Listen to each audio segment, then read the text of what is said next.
ಪುಣೆಗೆ ಹತ್ತಿರದಲ್ಲಿ ಇಂದ್ರಾಯಣಿ ನದಿಗೆ ಕಟ್ಟಿದ ಜನದಾಟು ಸೇತುವೆಯು ಅತಿ ಜನದಟ್ಟಣೆಯಿಂದ ಕುಸಿದುದರಿಂದ 4 ಪ್ರಾಣ ಕಳೆದುಕೊಂಡರು ಮತ್ತು 32 ಮಂದಿ ಗಾಯಗೊಂಡು ಆಸ್ಪತ್ರೆ ಸೇರಿದ್ದಾರೆ.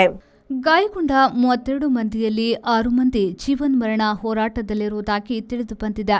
ಸೇತುವೆಯಿಂದ ನದಿಗೆ ಬಿದ್ದ 39 ಮಂದಿಯನ್ನ ರಕ್ಷಿಸಲಾಗಿದೆ. ಕೆಲವರು ಕಾಣೆಯಾಗಿರುವುದಾಗಿ ಹೇಳಲಾಗಿದೆ. ಕುಂಡಮಾಲ ಪ್ರದೇಶ ಪ್ರವಾಸಿ ತಾಣವಲ್ಲದೆ ಸಂತ ಭಕ್ತರ ನಂಬಿಕೆಯ ನೆಲೆಯೂ ಆಗಿದೆ. ಈ ದಾಟು ಮತ್ತು ವೀಕ್ಷಣೆಯ ಕಾಲು ಸೇತುವೆಯು 100 ಜನರ ಸಾಮರ್ಥ್ಯದಾಗಿತ್ತು. ಆದರೆ ಅದರಲ್ಲಿ 300ರಷ್ಟು ಜನರು ಸೇರಿದ್ದರಿಂದ ಮುರಿದು ಬಿದ್ದಿದೆ. ಮಳೆಗಾಲವಾದ್ದರಿಂದ ನೀರು ತುಂಬಿ ಹರಿಯುತ್ತಿದ್ದು ಸಾಕಷ್ಟು ಜನರು ಕೊಚ್ಚಿ ಹೋಗಿರುವುದು ತಿಳಿದು ಬಂದಿದೆ.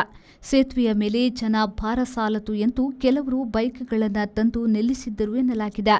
ಇವೆಲ್ಲದರ ನಡುವೆ ದೇಶಾದ್ಯಂತ ಭಾನುವಾರದ ಮಳೆಯ ಅವಾಂತರದಲ್ಲಿ 28 ಮಂದಿಯ ಮರಣ ಸಂಭವಿಸಿರುವುದಾಗಿ ವರದಿಯಾಗಿದೆ.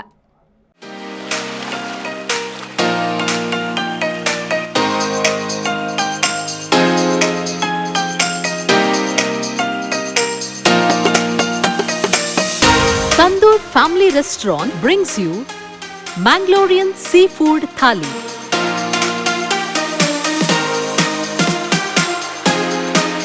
More than 12 varieties of items available in Thali.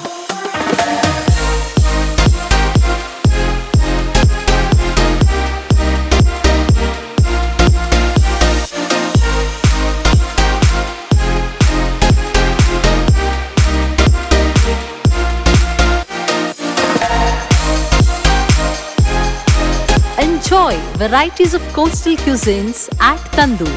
Tandoor Family Restaurant, Pintos Lane, Jail Road, Karangalpadi, Mangalore. Contact 7760 609090.